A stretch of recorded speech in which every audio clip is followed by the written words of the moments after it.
Programang ito ay rated SPG. Striktong patnubay at gabay ng magulang ang kailangan. Maaaring may masiselang tema, lengguwahe, karahasan, sexual, horror o droga na hindi angkop sa mga bata.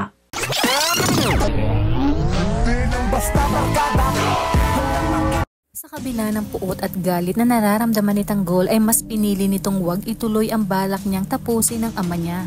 At sa halip na si Rigor ang tamaan ay pinatama ni Tanggol ang putok ng baril sa paligid ng katawan nito.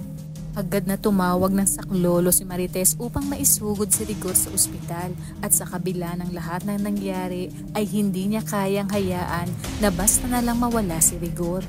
Nagmadali ang lahat na kumilos upang agad na maisugod si Rigor sa ospital at habang nagmamadaling umalis si Tanggol paalis ng Quiapo ay daladala niya ang hinanakit at sama ng loob na pinaharurot niya ng mabilis ang kanyang kotse upang hanapin at puntahan ang kanyang tunay na ama na sinabi ni Tess na si Ramon Montenegro. Pilit naman siyang hinahabol ng kanyang mga kaibigan ngunit hindi nila ito maabutan. Sa kabilang banda, sa mansyon ng mga Montenegro ay nagalit si Ramon kay David dahil sa pagsisinungaling nito. Binugbog niya ito habang pilit na pinapaamin na siya umano ang nanggulo sa Quiapo at halos mawala na nga ng lakas si David sa pambubugbog ni Ramon pero patuloy pa rin niyang itinatanggi ang mga paratang. At dito napaisip si David na sigurado siyang si Tanggol ang nanggulo at ngayon siya ang nagdudusa sa ginawa umano nitong katarantaduhan.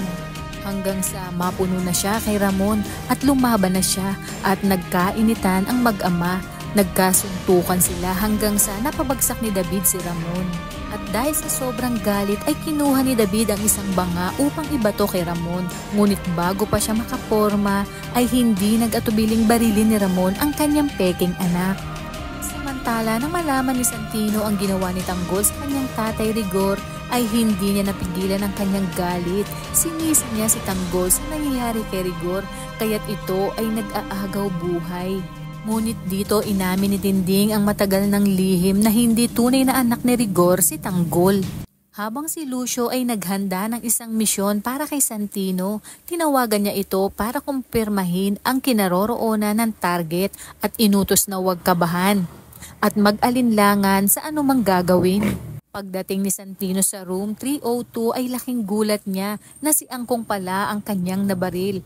Sa inyong palagay, si Santino na kaya ang isa sa pinakamagiging matinding kalaban ni Tanggol? Kaya naman kapamilya kung bago ka pa lang sa akin channel, ay mag-subscribe ka na at i-click mo na rin ang bell icon para updated ka sa pinakahuling kaganapan sa paborito mong teleserye, ang FPJ's Batang Quiapo. Hanggang sa muli, salamat!